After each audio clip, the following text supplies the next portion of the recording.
Hey, Bert. Yes. Let me see if I got this all set up here. We're running.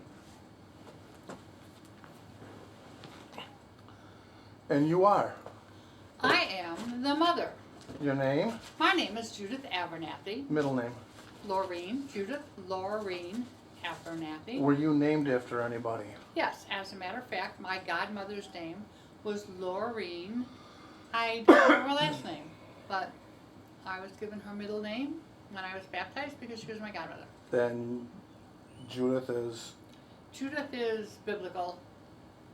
No other reason that I'm aware of. Maiden name? My maiden name was Anders. And how many other names have you had since Oh, too Anders? many. Anders, and then I was Raider, and then a brief stint as DeWard, and then I became Abernathy.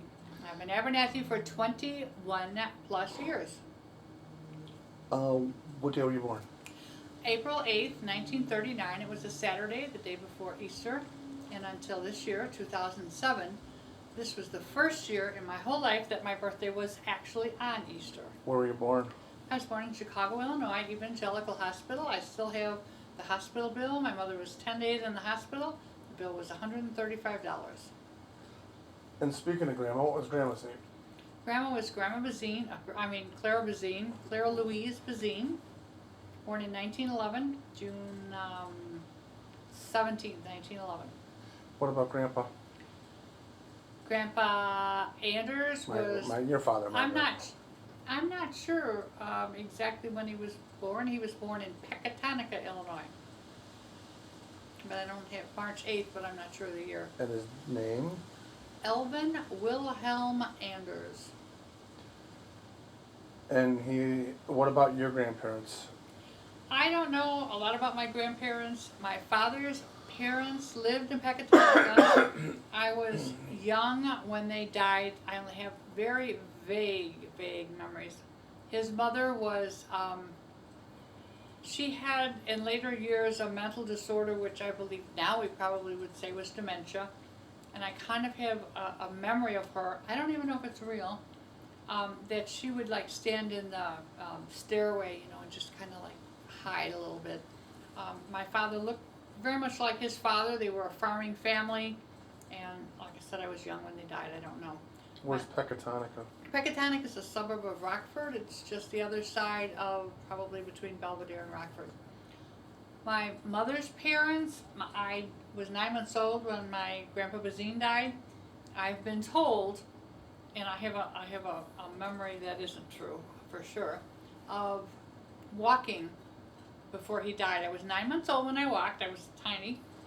And my mother tells me, she put me on the floor outside his bedroom door, and I walked into his room, and he said, "My dolly." Now, in my mind, I can see this, but when I tell my mother how I describe the room and the house, she says I'm all wet. So it's not a legitimate memory. It's just something I've heard for a long time. So I don't remember him at all.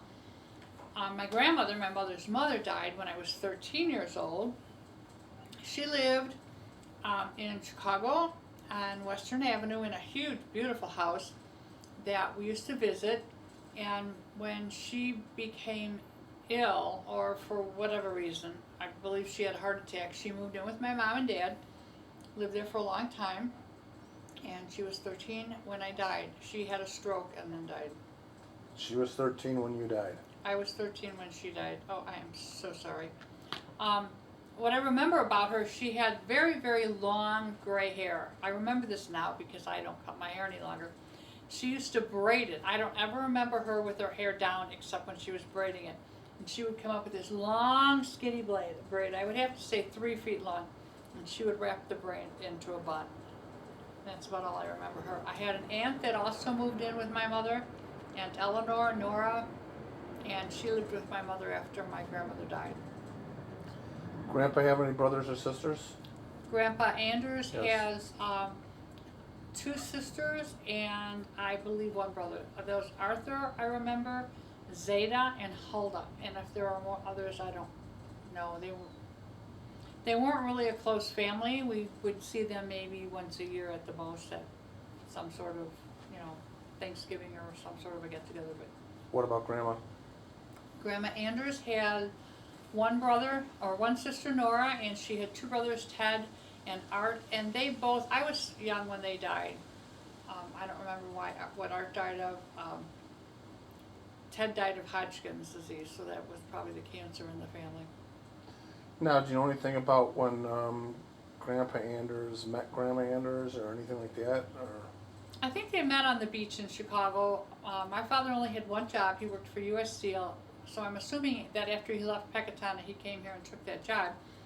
And they were on the beach, and my mother lost her class ring, and my dad helped her find it, and I guess did find it, and that's how they met. My mother probably, and maybe both of them, were at a church outing, because as far as I know, they were always, only among church people.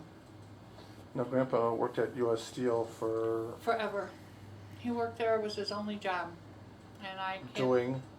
He was a heater, and he would, we had toured the steel mills, and where the I-beams that you see that are being built in big buildings, well, what he did is the steel was melted in the pit, so he would stand there, and all his job is to check the heat in the pit. He said he could tell by the color of it, but it was his job to make sure that it was the right temperature to melt the steel that was then poured into the mold for the I-beams. He always told me that if he ever fell into the pit, he would never hit the bottom. That's how hot it was. And that's all I really know. As far as I know, it's the only job he ever had.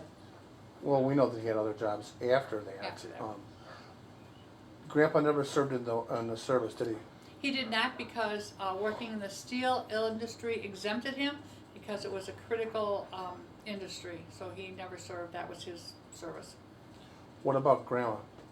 Grandma did not, I don't know what she did when, she worked downtown in Chicago, but I'm not actually sure what she did. But from the time they were married and had children, she didn't work until I went to high school.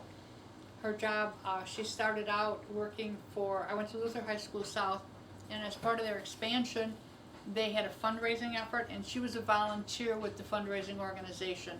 When the actual fundraising campaign was over, they asked her to stay on as a paid employee, and she did that for several years. I was already maybe a freshman or sophomore in high school. And after that job, she went to work at Tallman, and she was a loan officer for Tallman until she retired and moved to Woody Acres with my father. Now, where did you grow up, or like you said, you were born in Chicago? Where did you live? I lived on Spalding Avenue in Chicago. Not my whole life. I don't know where I lived before that. In an apartment someplace. Mom and Dad, and I was the second child, so my brother, they lived there. But they moved into the house on Spalding Avenue either right before or right after my sister was born. I was only 3 when Grace was born, so I don't remember. But that's the home that I lived in until I got married. Now, brothers and sisters. I have an older brother, Bob, 3 years older than me, and a younger sister, Grace, 3 years younger than me.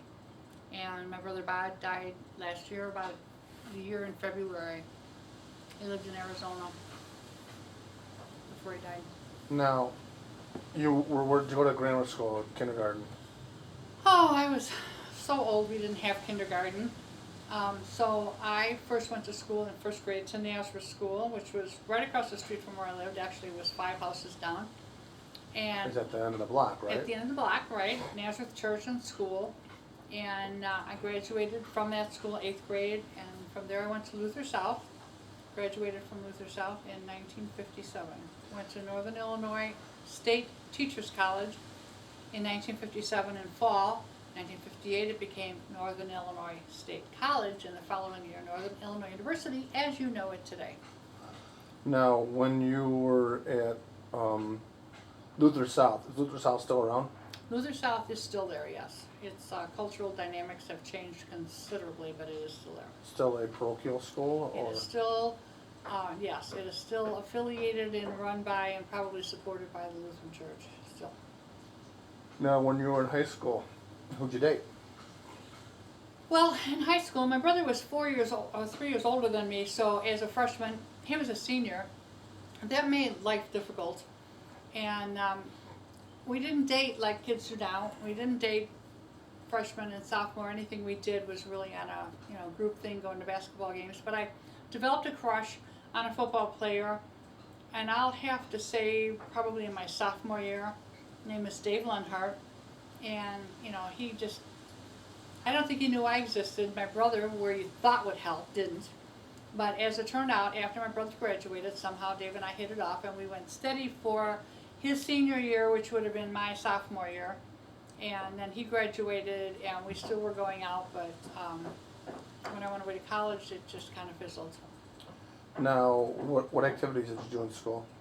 When I was in high school, I was in all sorts of athletics. I was in the Girls Athletic Association. I was a high jumper on the girls track team. I was a pom-pom girl. I never made cheerleader.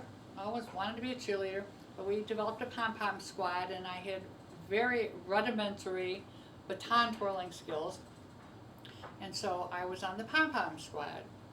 But I, basically participated in most everything. I was in the choir.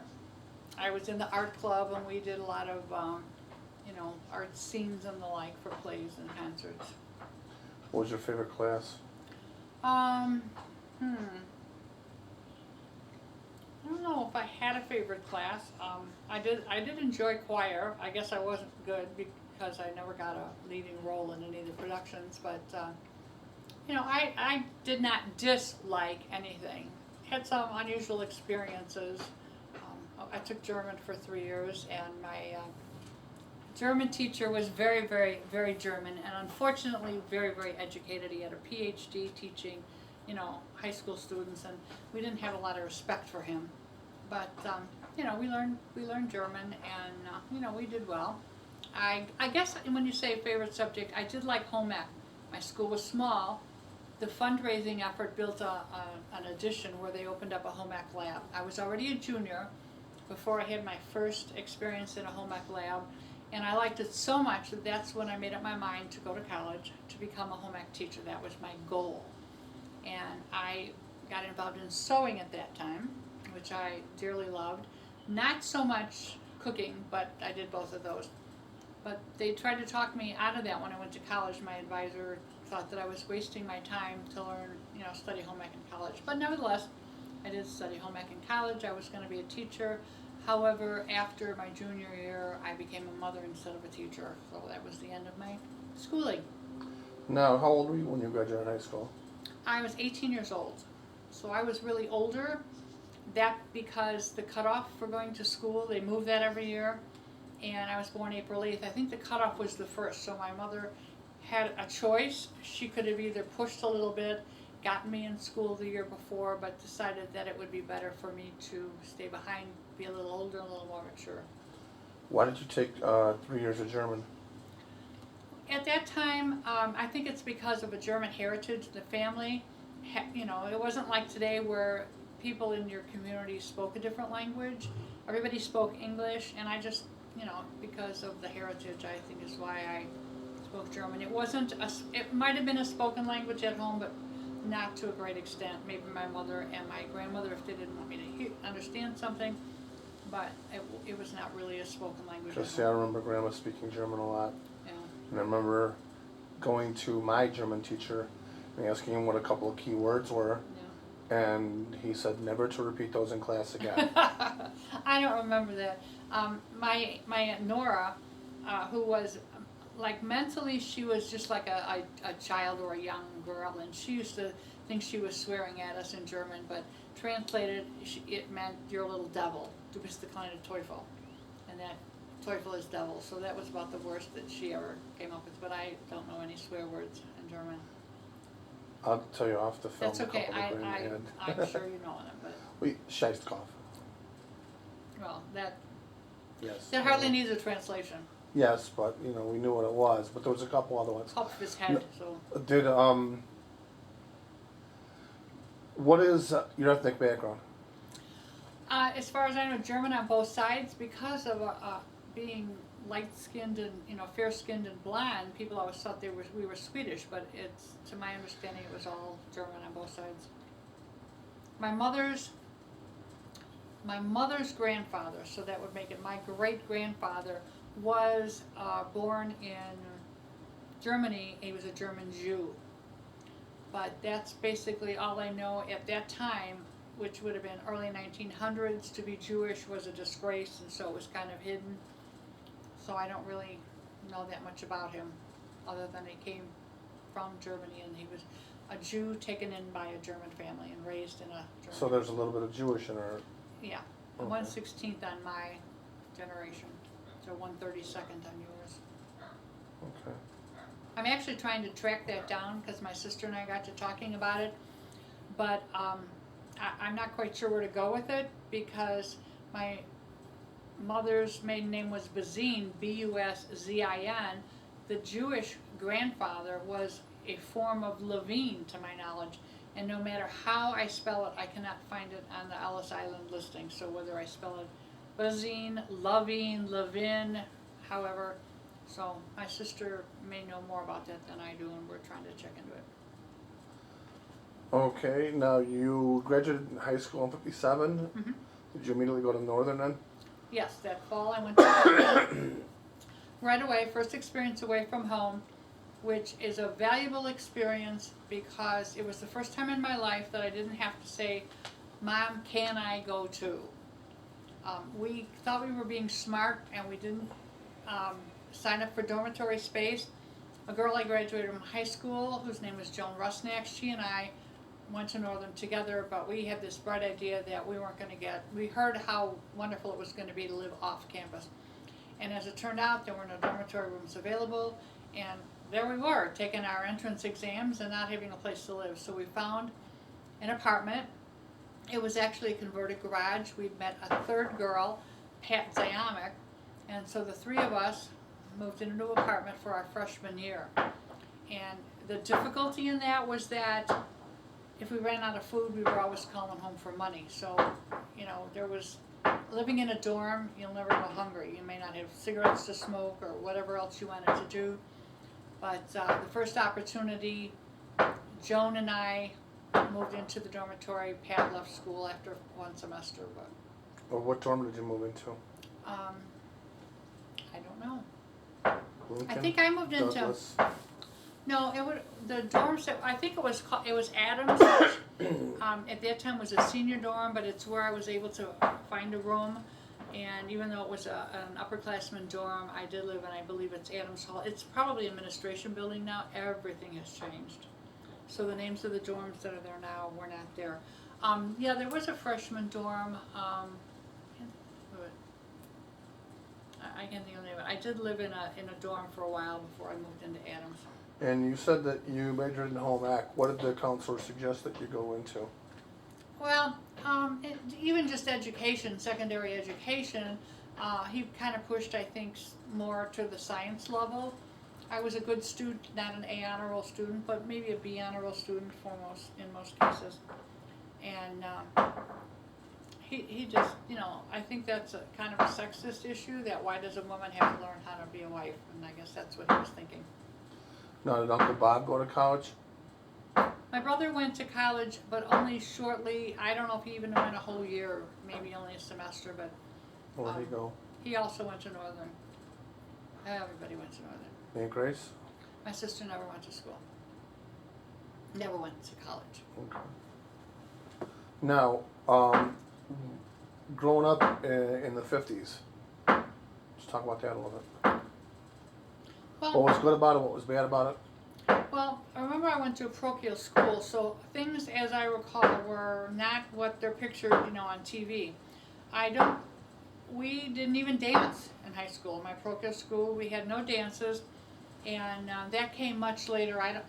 While I was there to 1957, there was never a dance. They would have sock hops, we would have square dances.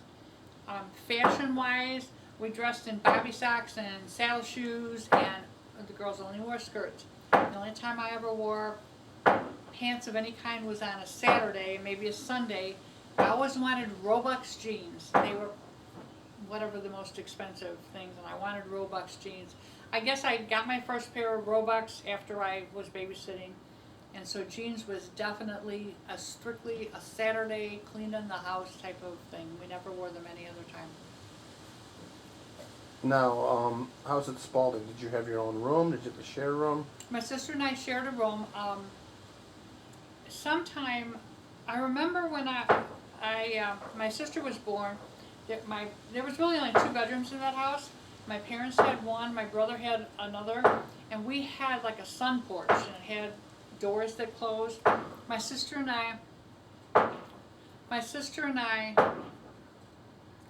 know what it is. No, it's not here. It's not, no. My sister and I had beds, twin beds, out on the sun porch. That was our room. I mean, there wasn't a lot of privacy, but we were little kids. So,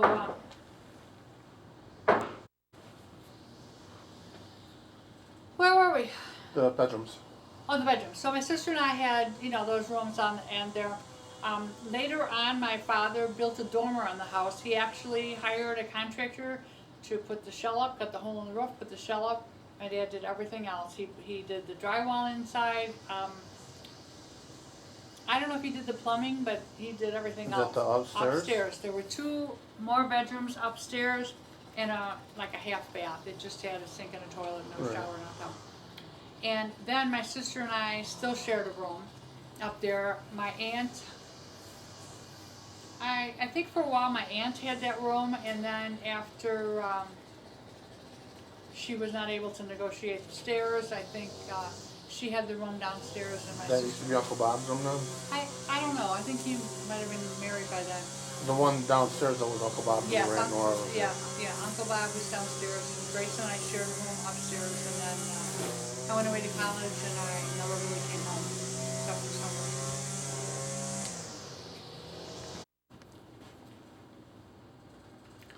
Okay, so we were in the sleeping arrangements. And Yeah, that's it's Spalding. right. And then after I went to college, came home on summer. I actually got married after my sophomore year, and it wasn't much after that Grace got married. She obviously had the room to herself, and then she got married, and it was Grandpa's room upstairs, and there was just like an extra storage room or a guest room. The room, the Grandpa's little room. tiny room? Where Grandpa's room was? Yeah, we used to call it Grandpa's doghouse. With the chair and the couch, the Yes, carpet. that used to be my sister's and my bedroom. That's so tiny. Well, that's what it was. What about the other room that was down there when I was growing up that you and Dad would sleep in, like the other part of the attic? Well, there were 2 rooms upstairs. So we used to sleep, the other room across from Grandpa's little room was the guest room. Grandma put a crib in there, and so when we would stay there, we would stay there. Because I know there were 2 rooms downstairs. There was Nora's room, And the Grandpa's master room. bedroom. Well, Now, in Grandpa's room, weren't there stairs to go upstairs at one point? in the closet, yeah, in the closet there were stairs that went up into the attic. And I don't remember what happened to them. They got closed off. I Yeah, they remember got that. closed off. The stairs were always there. Right, But I yeah, never they knew got that they were closed there. off, yeah. Okay. That used to be the way into the attic, but then that's basically where the dormer and the 2 rooms were put in Oh, up okay. there. Now, you had a garage Yes, we had a garage. and the alley back there. And then What kind of transportation did you use? when I was going to school, high school, we did public transportation. I had to walk about 1, 2, maybe 3 blocks to get a public transportation. I've often thought about this. Now we run around with umbrellas, and the weather's bad, and when it's cold. And I don't remember ever owning an umbrella. We used to wear scarves on our head, and I'm sure they would be drenched by the time we got where we were going. But nevertheless, that's what we did. Streetcars probably at the beginning, but mostly buses. They brought in buses. I had to transfer. The first bus only went about 4 blocks, and then I had to transfer to get to the end where the high school, and the high school was right there. Now, the streetcars, those were the electrical cars? Yes. Had to run the wire? Right, but they probably were gone, by the time I started going to high school, they probably were already gone. I don't have a real good recollection of those. See, I remember seeing them once. Yeah. You What was the only saw first them time you ever had? I'll go ahead. What were you going to say? in pictures. You would never have remembered them. Maybe it's probably me walking at 9 months and then Yeah, my grandfather. exactly. What was the first car you ever owned? Actually, it came from my father. My father had a Mercury, a really pretty yellow and green Mercury. I remember it because at that time, it was a coupe, and the window in the back, which would have been in the back seat, was electric, so you could open it up and down. It was the only model, to my knowledge, that they ever made like that. Now, I was married, and I probably already had 3 children before I ever had a car that I could call my own. My father probably sold it to us. I don't think he gave it to us, but that was my first car. I would have been 24 or 25 years old. Growing up, what was your like favorite toy or? I did like dolls. We were outside. We were never playing inside. We rarely played inside. I don't remember even. We had no TV. I was probably in 8th grade before my family had a TV. Our pastimes at home were we would listen to the radio, and there were like little rituals. Saturday morning, a show called Let's Pretend was on, and we would sit there. It was a big console radio, and we'd sit in front of it, listen to Let's Pretend, and let our imaginations go. The National Barn Dance, I think, was on Saturday night, and my father would pop a big bowl of popcorn. I mean, we literally would sit there like 3 feet away from the radio with our popcorn and our glass of water. There was no such thing as Coke or Pepsi. I don't know if they made those things, but we never had them and we never missed them. So Sunday afternoons, I remember after coming home from church, I'd go up in my bedroom. I had my own radio at that time, and it would be very hot because it was upstairs. We never had air conditioning. And I would take a nap because there wasn't anything else to do in the heat, and listen to shows like Sky King, The Shadow, Mystery Theater. There were shows that like reenacted movies. We did go to the movies. There was a movie house about 2 blocks away, and maybe on a Sunday afternoon I was allowed to go to the movies. Movies were different then too. There were none of the R's and X's. They were always pretty much family movies. What was your first job? My first job, I probably was not yet 16, but a lady from my church owned a drugstore with a soda fountain, and she approached my mother. You know, she needed somebody that would be a soda jerk. That's what they were called, to work behind the counter. And again, I had to ride the bus. I had to take 2 buses to get to this job. I don't remember what it paid. It couldn't have been very much. And I was a soda jerk. It was only in the summer because I don't think I did that for very long. But at that time, we probably did have Coca-Cola, but what it was syrup that came out of a machine that you pumped, and then you put in the soda water and stirred it up. That was a Coke. We used to mix an ice cream soda or an ice cream sundae, and I did that probably just for a summer. After that, when I was 16, which was legally to have a job, I worked in a dime store for 50 cents an hour. Worked at the cosmetic counter, the nail polish and that kind of thing. And they had counters. It wasn't, you didn't walk around the store. You literally had a counter, and there was a cash register and 1 person at each counter. And that's what I did. What other jobs did you have growing up? After that, it seems to me the next job that I can recall, I was in high school, and there was a shopping center. I went to school at 87th and Kedzie. There was a big shopping center, which was unusual then. This was one of the biggest shopping centers at the time, called Evergreen Plaza, and it was at 95th and Western. And so I used to take 2 buses again to go to 95th and Western. I worked at a crazy dime store, and I got fired from that job, and I was embarrassed to tell my mother that I had lost my job. Why'd you get fired? I don't want to tell you. I was flirting with the manager, and I guess I got in trouble. You were 16? I might have been 17 at the time. How old was the manager? Oh, well, he was probably 24, 25. I mean, so older. Oh, no, he was older. Older, than me. but. Yeah, but. And he fired you for that? No, he didn't. But I think management was seeing that. I don't know who was wrong. He didn't lose his job, but I was just a sales clerk, so I was expendable. And I didn't want to go home and tell my mother. I don't know to this day if my mother knows, because She what does now. I walked out of Kresge's and I started to walk down to the end, and there was a little dress shop called Fran's, and they may have had a sign in the window, maybe they didn't, and I walked in and I said, "Are you hiring?" And they said, "Yeah," and I started that very night. So I went from one job to the other, went home, said to my mother, oh, I have a new job, and I stayed there for a number of years, all through high school. They were the very nicest people to me. Tiny little specialty shop, and Jewish people. They liked me. They built another shop in Ford City. I worked there. When I went away to college, I would come home and I'd say, hi, I'm home, can I work tonight? And they'd say yes. So I did that until I had kids. Okay, so you had kids. I had kids. You're how old when you met your first husband? I was